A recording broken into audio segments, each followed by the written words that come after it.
So my town, you're in your late teens, early 20s. You guys do okay. Nothing like the level you're at now.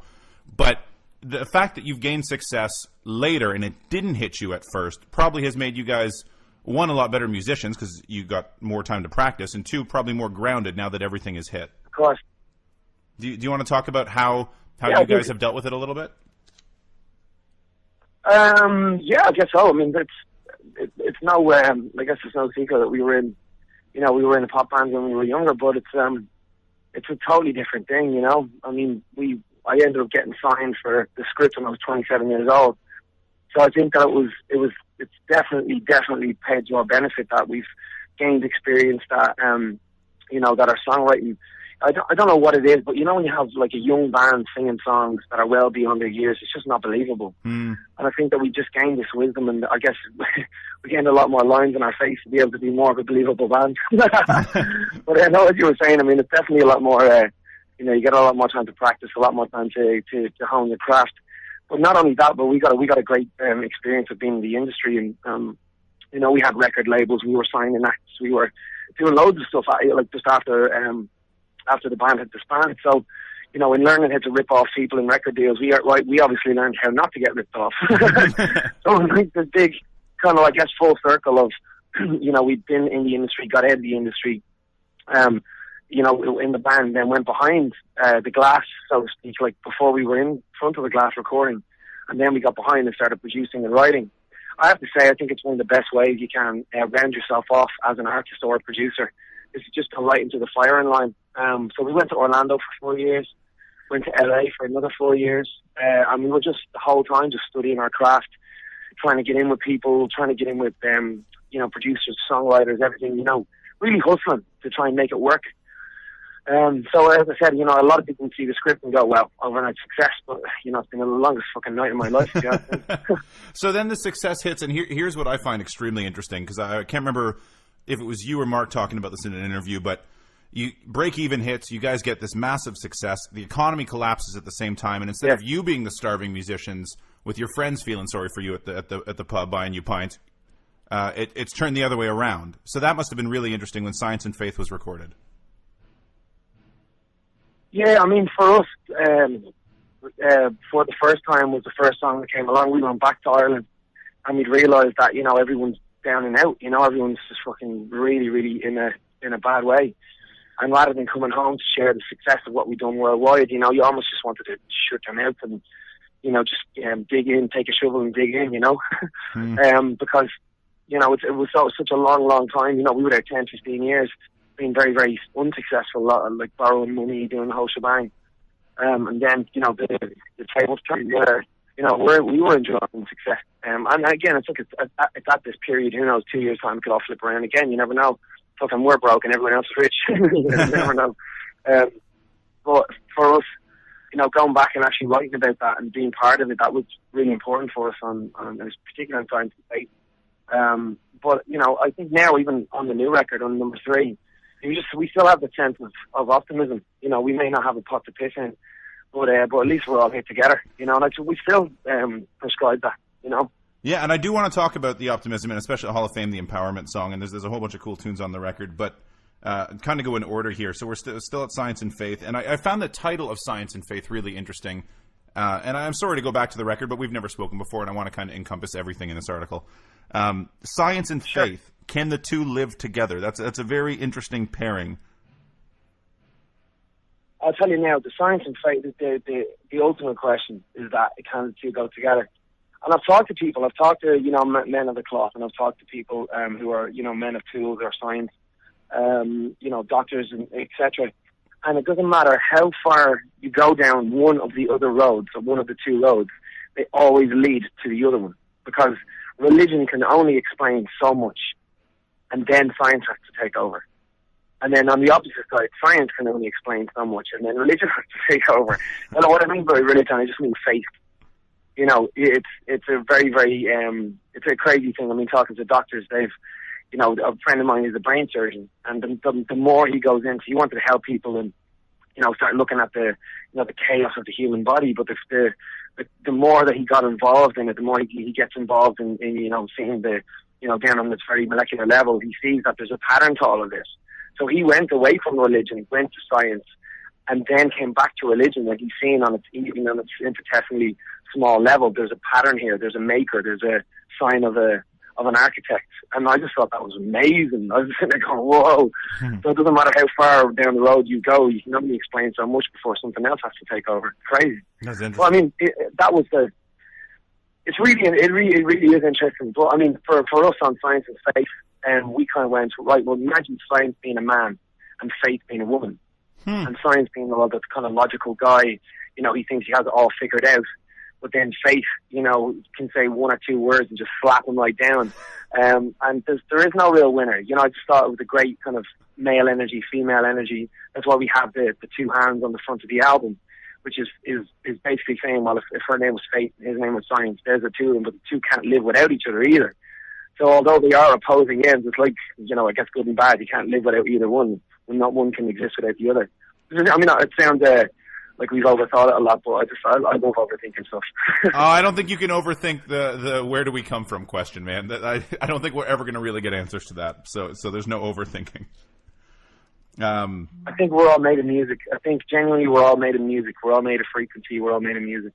Even on a tiny, tiny, tiny level, we're still vibrating. Every part of your body vibrates, even on a tiny, tiny level. So even walking around, you're a piece of music. I like that. I like that a lot. Does that topic come across on this record anywhere? I'm trying to think of any lyrics that pop out in my head. On the new album? Yeah, on 3. I don't know, maybe Kaleidoscope. Oh yeah. So Kaleidoscope's along the lines of it. It just basically means my colors come alive when I'm alive with you. It basically that gives me everything in this life, give me absolutely everything: the pleasure, the pain, the ecstasy, absolutely everything, because that's what makes life. That's the good and bad of life, I like that. Let's start with Kaleidoscope then when talking about #3 or number 3 or whatever you guys are calling the record. It's kind of has this, like, I guess maybe Touring With You Too did this. It has that edge kind of arena rock guitar lick to it. Like, it sounds like it's built for stadiums. Yeah. Well, I mean, from playing in stadiums, you kind of learn a trick or two, Yeah. And we kind of envisioned, we definitely envisioned ourselves playing, arenas and stadiums on this time around, and you always go, like, well, we've been to loads of, rock shows, and we've been to loads of hip-hop shows. What were the best moments, and can we kind of create that with our own music? And Kaleidoscope was one of those songs that we just went, you know what? If it doesn't make a single, we don't give a shit, because it's just such a great live song that you can really sing it out when it comes to playing live. As far as the colours go, and that's the opportunity to, I don't know, just blast the crowd a load of colours. It's just a really fun, up-tempo song that, a lot of our songs are, about the ins and outs of relationships and life, general life stuff. But that was just a fun song. Everyone just kick off the boots and just go crazy. You know what I mean? It's great. Do you write with the stage show in mind then now? Now that this is, you're playing to these massive crowds? We don't write with the stage show. We never do that. It's you can't help when you're in the middle of the song and the chorus kicks in and you lay down the vocal. You can't help but dream. Do you know what I mean? You kind of, oh shit, this would be fucking great if blah, and because you from conception to completion that you've done it before. So it's, when you find something, you go, shit, this is really fucking working. Then you can't help shooting the video, shooting the live, Even on, it's funny, even going back to on Science and Faith and for the first time, where there's a part where it's going, oh, these times are hard, yeah, they're making us crazy, don't give up on us, baby. That part there, I genuinely heard as a crowd, so like when that part came, I just heard it as a crowd. I just heard, I was like, I could just hear thousands of people singing that part, and we laid it down like that, and then lo and behold, you get to the stage, and that was the first time I've thought of something in the studio that a crowd could sing, and they did actually sing it. Because so many times you go, they're really going to sing this bit, and they don't. They fucking whistle the whistly bit instead. You know what I mean? It's funny. When did you have time to write this? Because you guys basically got off the road and just went right into the studio, right? Yeah, we went right into the studio. I was a coach on The Voice in the UK back home, and we just decided. We said, look, I'm not in this to fuck around. You know what I mean? There's a lot of bands out there who are putting in a lot of leg room, a lot of footwork. So we could either do this, take time off, or go, do the TV show. obviously it's going to bring up the profile of the band and, you know, give us a better chance and a better platform for us to bring our music to people. Because I think people get misconstrued with the script that there's another point of this band, you know, that we're all about, you know, ourselves or our, you know, well, you know, trying to get out there as far as, you know, we don't care about anything about us, what we look like, nothing. We just care about the music. We genuinely care. So when we go on a show like The Voice, you know, I guess like the real hard music critics would go, well, they're a band going on a reality show. But we just feel that, you know, it's actually quite a pig-headed approach because, you know, we're as 1/4 of that panel. You know, there's no other bands on any of these shows.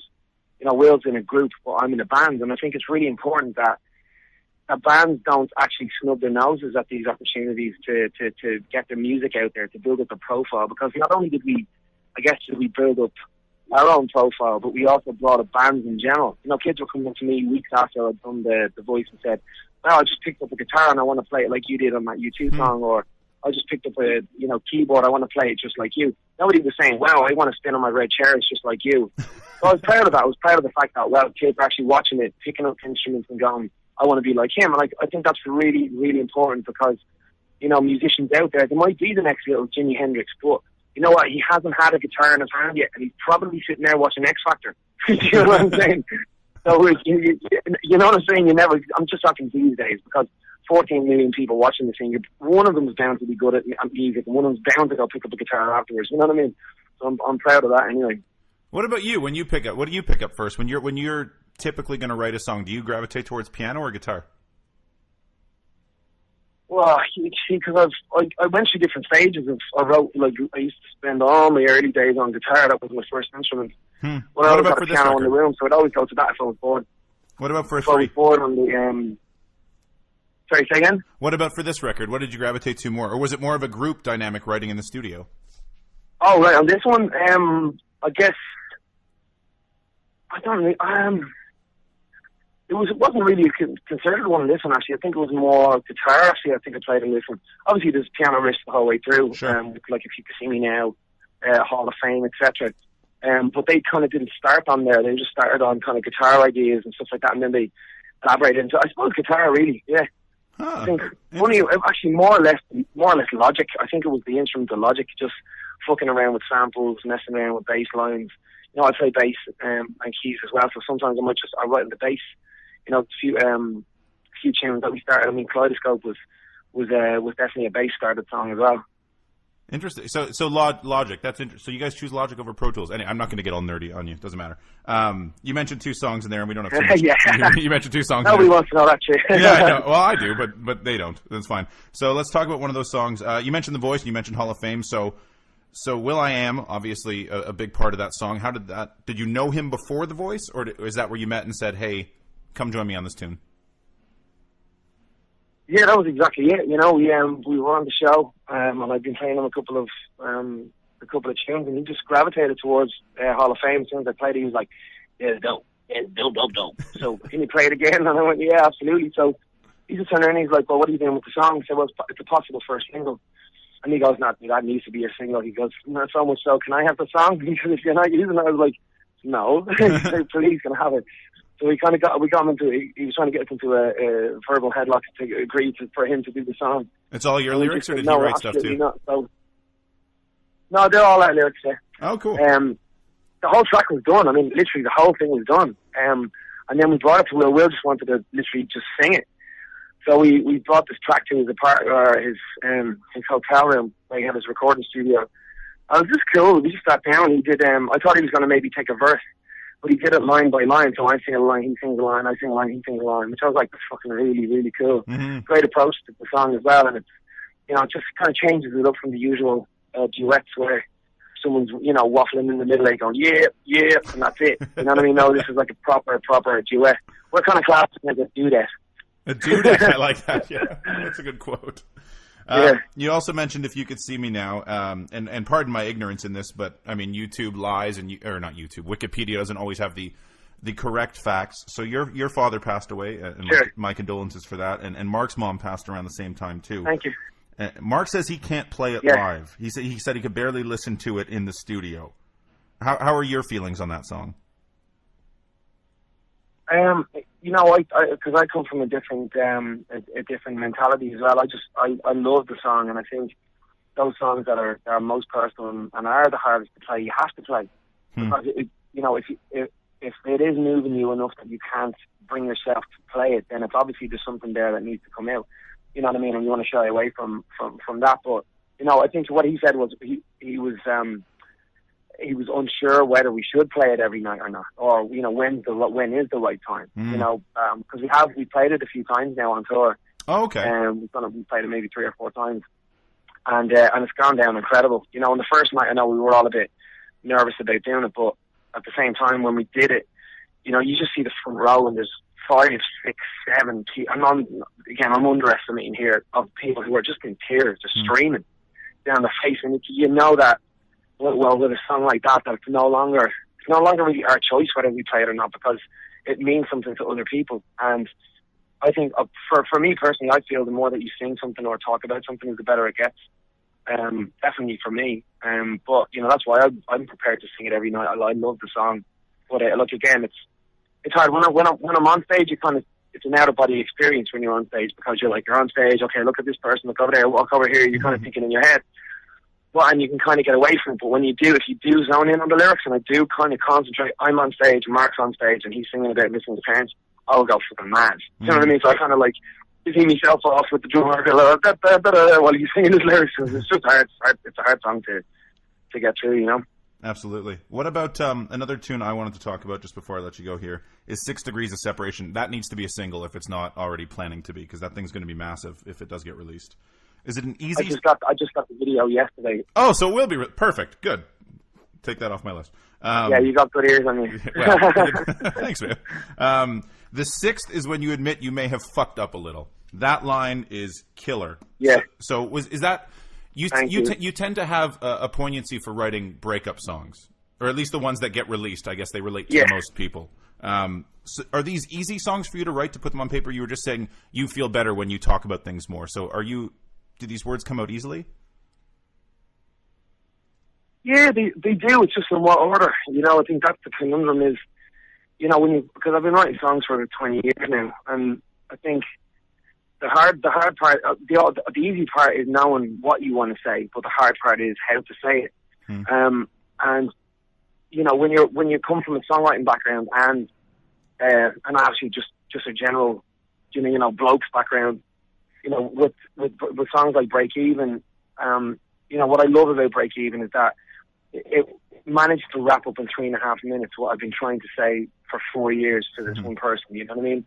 And in a fashion that it wasn't just me opening up a diary. It was like Mark came in with the lyric Break Even, and I was like, fucking hell, dude, that is just unbelievable.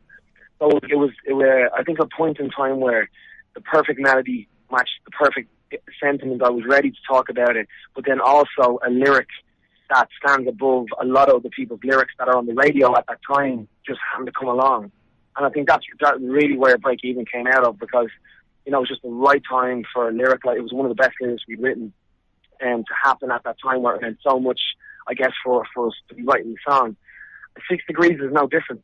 You know, 6 Degrees is, obviously I was going through some crazy shit. Well, it was my first time on television, and, you know, I broke up with my girlfriend and stuff like that, and it was just a horrible, horrible time.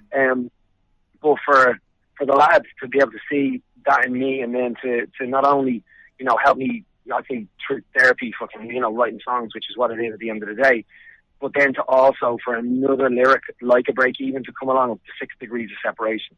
It's just when you take a look at something like a lyric that, you know, it already is something else. You know, the 6 Degrees of Kevin Bacon or whatever. You know what I mean? You can kind of find yourself, you know, 7 degrees or 6 degrees away from, you know, anybody in the world. And it started off being the idea of, wow, isn't that a crazy thought to think that no matter who you've broken up with in your life or how far away anybody is from you, there are only 6 people. And that's how it kind of started, was like, wow, that's a bit sad, actually. You know what I mean? That no matter, you could be missing them thinking they're halfway around the world, but you are still only 6 people away from them.